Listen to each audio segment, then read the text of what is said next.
नमस्कार श्रोताओं, आज आप लोगों को सुनाने जा रही हूँ कहानी छलकती हुई जज्बातें भाग 30। बातों बातों में मोहन कुमार से बहुत से विषय के बारे में पता लगाने की कोशिश करता है, परंतु कोई विशेष लाभ न हुआ। ऐसे में कुमार कहने लगा, अभी तक तो फिर से कोई नई जगह पर जाने को लेकर कोई बयाना नहीं मिला है, क्योंकि अब बरसात की मौसम है।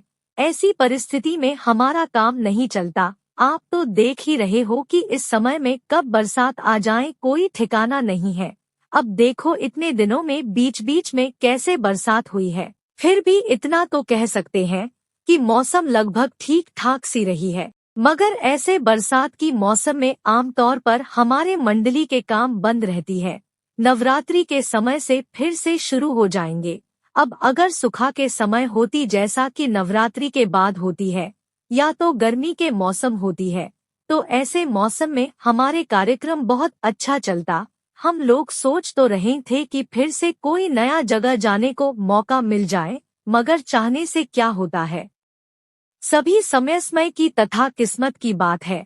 अगर उस दिन भी आप प्रयास ना करते तो बलरामपुर में आने को मौका ही ना मिलता। ऐसे में हम लोग सुल्तानपुर से ही अपने घर को चले जाते, मगर हमारे नसीब ने हमें बलरामपुर तक खींच लाई है। जब जब हमें काम मिलते तो कुछ ना कुछ पैसा मिल ही जाती है, चाहे कुछ कम भी मिलता हो तो भी कोई बात नहीं है, क्योंकि घर पर बैठे भी क्या करते। जहाँ पर भी काम होती है वहाँ पर खान पान के अलावा कुछ पैसे भी तो मिल जाती है। जैसा कि मान लीजिए यहाँ पर हमें 22 दिन हो गई है। यहाँ पर इतने दिनों के खाने पीने की खर्च वगैरह मधुसूदन जी ने ही उठाया है, और मेला में भी लगभग 20-22 दिन रहे। वहाँ पर रहने को जो भी खर्च वगैरह सारा कुछ जमींदार जी के तरफ से मिले हैं, और जो नगद पैसा मिला है उन सबको बंटने के बाद भी लगभग 2-3 महीने की खर्च और चल जाएंगे। इसी तरह से साल में अगर 8-10 जगह पर प्रोग्राम बन जाती है तो लगभग हर एक व्यक्ति को उनके परिवार के लगभग साल भर के खर्च निकाल कर आ जाती है। और बाकी समय में सभी लोग अपनी तरफ से कुछ ना कुछ तो करते हैं ना डॉट। आमतौर पर हम सभी लोग मिलकर सूत या कपड़े बनवाने की काम में लिप्त रहते हैं। कुछ लोग कोई दूसरे काम से अपने निर्वाहन कर लेते हैं, क्योंकि पूरे साल भर नाटक मंडली के काम हो ऐसा भी तो नहीं हो सकता, क्योंकि बरसात के समय तो काम रुक जाती है। फिर भी इस बार किस्मत हमारी अच्छी रही कि भगवान जगन्नाथ देव जी के रथ यात्रा के उपलक्ष्य में आयोजित मेले की समय में हमें यहाँ पर आने की निमंत्रण दिया था, और एक साथ 2-2 जगह पर काम हुए। यूँ कहें तो आपके प्रयास से ही हम लोग यहाँ पर आ सकें, क्योंकि हमारे दिमाग में तो ऐसी कोई बात ही नहीं थी। कुमार और मोहन के बातों का सिलसिला चलता रहा। ऐसे में बातों बातों में मोहन कुमार के घर के पता ठिकाना पूछ लेता है।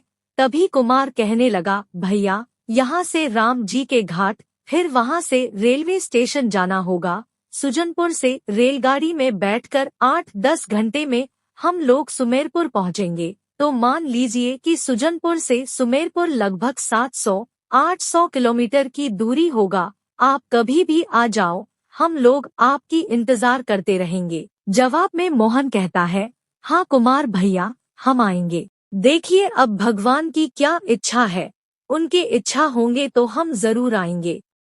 भगवान जगन्नाथ देव जी की कृपा होगी या तो माता अम्बे जी की कृपा होगी तो जरूर मैं आऊंगा। रात बढ़ती गई। रोज की तरह मोहन कुमार के साथ खाना वगैरह खाकर कुमार के साथ ही सो गया और तरह तरह की ख्यालों में खोया रहा। मोहन सोचता है, सुलोचना से मेरा प्यार हुआ, यह एक प्रकार से मेरे लिए अग्नि परीक्षा के जैसा ही है। पता नहीं मेरे भाग्य में क्या है। सुलोचना से मुलाकात होने के बाद से धीरे धीरे मैं उसके प्रति इस तरह आकर्षित होता गया और उसके मन तथा हृदय इस कदर मुझे प्रभावित करती गई कि मैं अपने आप को रोक नहीं सका। मैं धीरे धीरे उसके प्यार में विवश होता गया कि मैं उसके प्यार में दीवाना बन गया हूँ। अब तो हर एक पल मानो सुलोचना मेरे कन कन में बस गई है। ऐसा लगता है कि उसके बिना मेरा जीवन अधूरा सा है।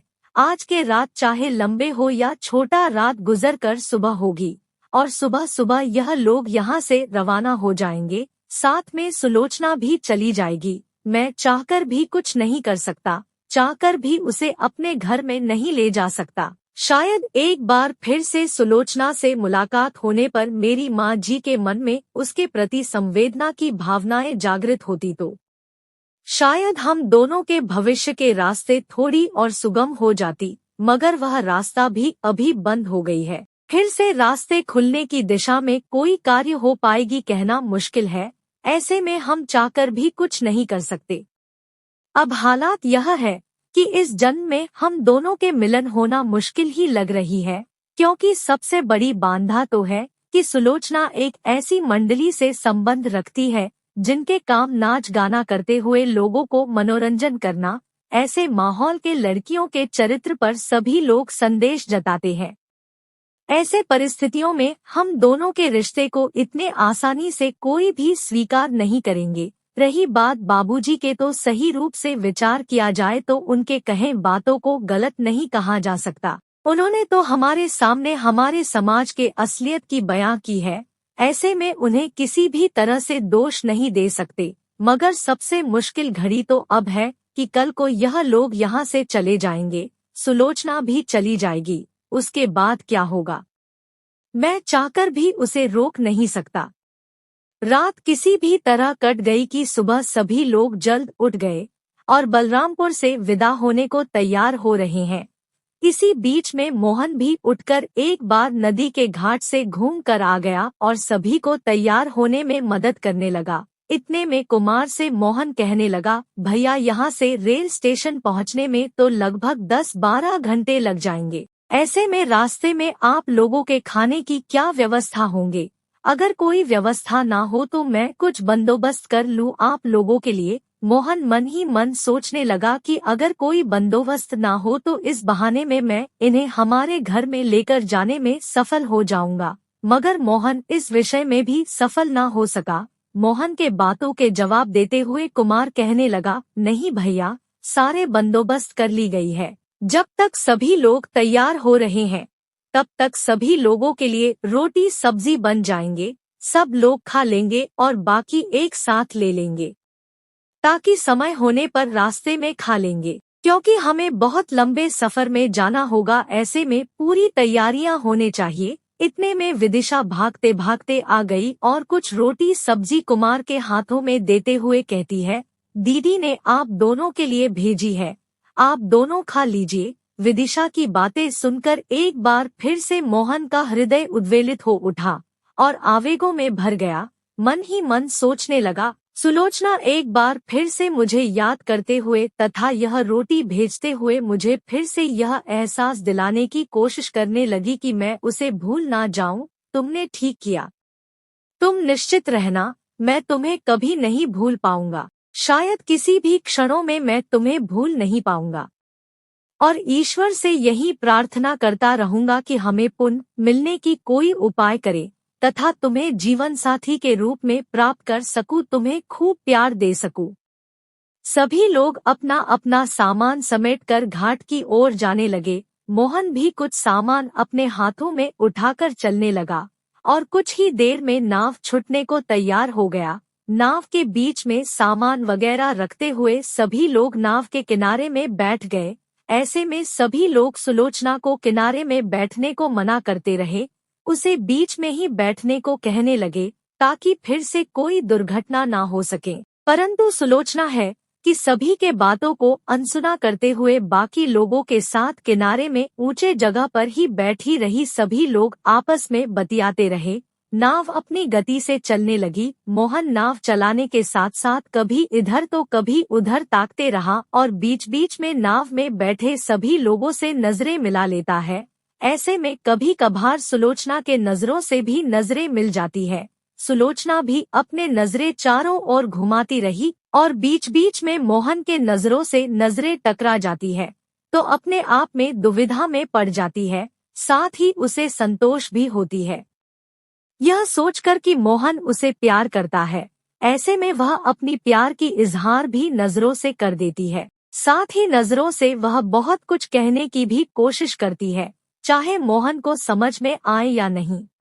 कभी कभी सुलोचना भावनाओं में आकर सोचती रहती है, कल भी ठीक से हम दोनों बात नहीं कर सके। हालांकि कल हमारी छुट्टी थी मगर खुलकर बात नहीं कर सकी, आज भी मौका नहीं मिला और अब तो हम लोग यहाँ से जा रहे हैं। जिस गति से नाव चल रही है, शाम होते होते हम लोग राम जी के घाट तक पहुँच जाएंगे। राम जी के घाट तक पहुँचने की मतलब हमारे बिछड़ना तय है। हम दोनों की कभी मुलाकात नहीं होगी। यहाँ से बिछड़ने की मतलब जीवन भर के लिए बिछड़ना है। पर विदाई के आखिरी पल में भी हम दोनों एक दूसरे से दो बात ना कर सके। कितना विचित्रता भरी हमारी जीवन समाप्त कहानी के अगले भाग के लिए हमारे साथ बने रहिए। धन्यवाद।